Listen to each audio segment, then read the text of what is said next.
One of the strategies here at Men in the Arena is to call men up to their best version. Over the years, we've discovered that it's far more effective to call men up into who God created him to be than to call men out for who they aren't quite yet.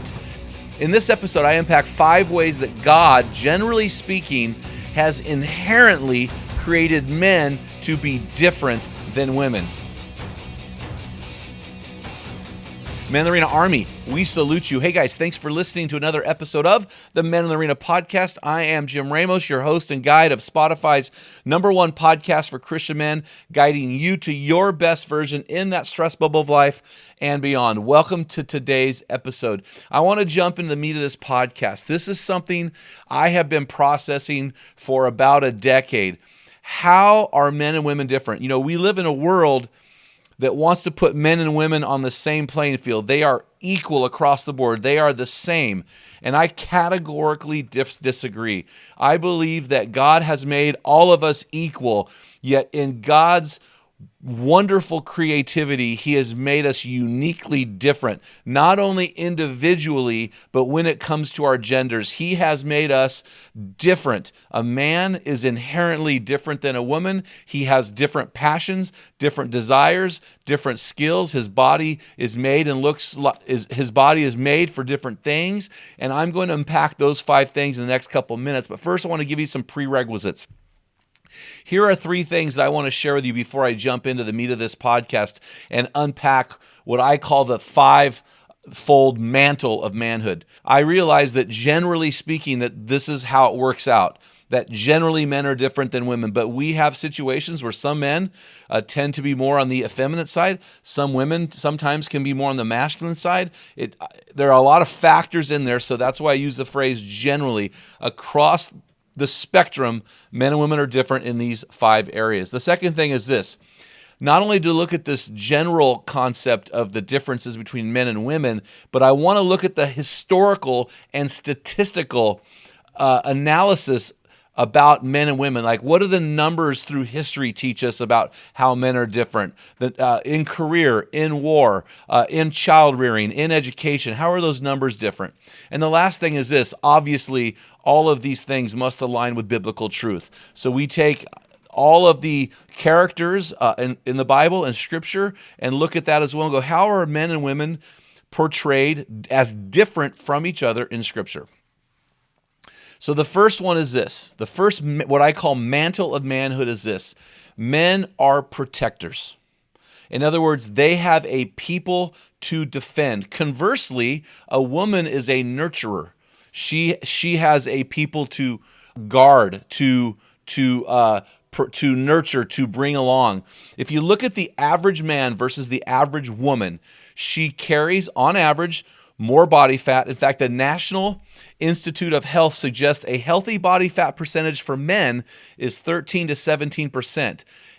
And for women, it's 20 to 21%. And that average is actually higher for men and women in America. The man typically carries more muscle mass than the woman. His body is built for strength and for long days of physical labor. Her body, she's made with wider hips for childbearing, but also, and I noticed this with my wife, my wife could always carry the kids a lot longer than me, even though I was bigger and stronger than her and outweighed her by 100 pounds, because she would just throw them on her hip and carry them. Women are made and appear quite differently based on how God made them. Men appear different than women based on how God made them. They are different. A man's body, everything about a man says he is a protector. He has a people to defend, and a woman is a nurturer. The second mantle of manhood is that man is a provider.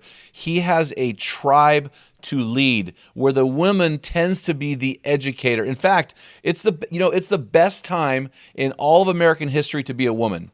57% of college graduates are now women as opposed to 43% men. Those women now earn 93% of what a man makes, which is getting better, yet the majority of women we talk about will still rather stay at home than raise children. Why is this? Though we live in a society where both husband and wife tend to work to support the family. Men deeply desire to provide safety and shelter for those they love and will fight to do so even to the death. If we look at the history of if we look through history to contemporary times, women have been overwhelmingly the educators and maintainers in the household. Even today, women overwhelmingly dominate public school teachers. If you just look at this thing, it's very clear, even in today's society, that if you walk into any elementary school, far and away, the majority of teachers are the women. But men, the mantle that God has called us to is to be a provider. In fact, in the Bible, it calls men to manage his household well in 1 Timothy chapter 3. And that word manage is the Greek word proistomai. That word means it basically gives us an analogy of a wall. It basically means this, to preside over, so you are a wall over your house, so you are seeing the big picture. To protect without, in other words, you're a wall around your family, and you are called to the third definition of prostomai is to provide within. So our role as men is to build walls within individual rooms of the home. In other words, to build a wall around each individual person that we are called to care for. And so this is how we lead our families. We provide a wall so that we can lead our tribe well. The third mantle of manhood is man is an explorer, where women, she is typically a nester. So a man is an explorer. He has a dream to live. No, ladies, it does not mean you have no dreams. It just means that God has somehow wired within a man, this desire to explore, to journey, to go on a quest, where a woman, she tends to be a woman who really longs for the security and the safety of a house. In fact, if you look at the book of Genesis, we see that God made Adam in the wilderness and then brought him into the security of the garden, where he also made Eve. And I think it's the same today. Men are continually trying to explore out into the wilderness, and women love the safety of those walls where God has placed them.